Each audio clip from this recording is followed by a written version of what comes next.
jërë ngeen jëf journal L'Observateur dafa xëy sol mayom sol sortam sol ay baam takk proteste bi am teg ci takki godaasam dem ci football bi ba jeex ubbil yéenekaay bi Sénégal mi war a football ak Gambie tey ji ci Coupe d'Afrique bay am ci Côte d'Ivoire ci la jaare ngir dañu fàttali histoire bu ma sa dox ci diggante ñaari réew yi mu di Sénégal ak Gambie ci wàllu football fukki fan ak benn ci weeru octobre 2008 la woon bi Gambie xañee Sénégal mu dem ca Coupe d'Afrique 2010 ba keroog journal bi nee nañu ci la footballu Sénégal yëngu woon keroog ci la supporter yi caxat-caxate woon stade bi ndax mer mu ñu mere suwar yi ñu ko fekkee woon ñu ci mel ne Bounama Dièye ñu ci mel ne Louis Lamothe xëy nañu di ko fàttali ko wàllu Observateur keneen a ngi ku ci fàttewul dara mu di footballkatu Gambie ba woon Ibrahima Sona mi ngi wax ci L'Observateur ne ca yooyu la jamono Alaaji Ousseynou Diouf moo ñu doon cokkaas ak doon ñu woo ci guerre moo tax ñu tontu ko ci terrain bi Sénégal ak Gambie yi jaaroon foofee yéenekaay bi ne nañu ñoo war a dajawaat tey ji ñaari waxtu ci digg bëccëg gi maanaam 14h mu di derby boobu L'Observateur ne nañu tàmbali naa tar te dara xewagul Sud Quotidien nañu champion d'Afrique yore raay bi te war a wàcc ci géew bi tey ji mu di Sénégal lenn rek la ñuy xaar ci ñoom mooy ñu tegaat ci loxo match sub tey bi diggante Sénégal ak Gambie bés bi le jour jàpp na ne mooy pont gambien bi nga xam ne gayndee Sénégal yi il faut que dañu koy jéggi bu ñu bëggee doxal ci compétition bi entraîneur gayndee di Aliou Cissé ni ci journal bi jàpp nañu ne match bi ñu war a football suñu digg ak Gambie mooy match bi ëpp importance ci ñun lu tax mu ne mooy tax ñu mën a xam nan la ñuy doxalee ci yeneen match yi ci des stade yi ne kay ne ko wax jàngi noonu nag duggin wu jekk ci Coupe d'Afrique bi def loo xam ne fu ay toll dana xam li Sénégal ëndaale loolee rek la ñuy xaar lise ko moom li mu jàpp ne moom la ñuy xaar ci Aliou Cissé ak gaynde mooy ñu xam ne benn mission kottu képp la ñu am tey ji mu di jàkkaarloo ak escorpion yu Gambie nappaaja leen jàll Kalidou Koulibaly capitaine u gaynde yi mel ni ku leen dégg ndax mi ngi wax ci xët mu njëkk lise ko ne match bi suñu digg Gambie danañu ko def ne final sursoi nañu gaynde yu ñëw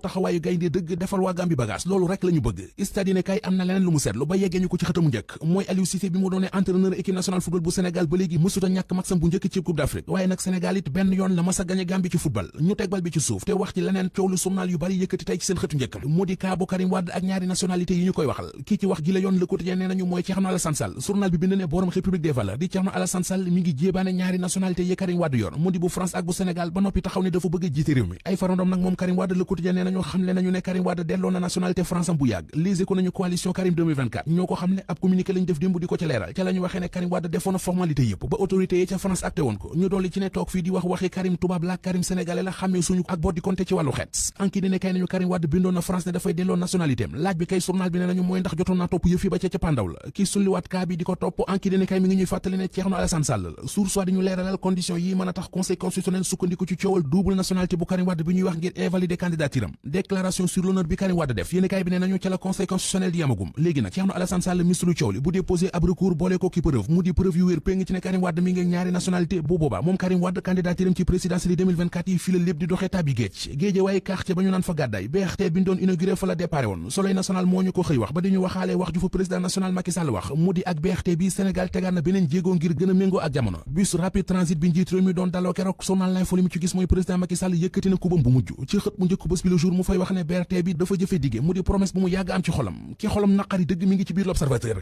ubbil yéenekaay bi Jalamba Dramé benn femme la bu dëkk ca Tambacounda jëkkëram da ko fee bàyyi dem Mali di liggéey ndaw si wut aw far ci ginnaawam benn faru maçon di gën ak moom ba maçon bi tegal ko fondation maanaam ëmbal ko ndaw si wasin jël doom ja sànni cib teen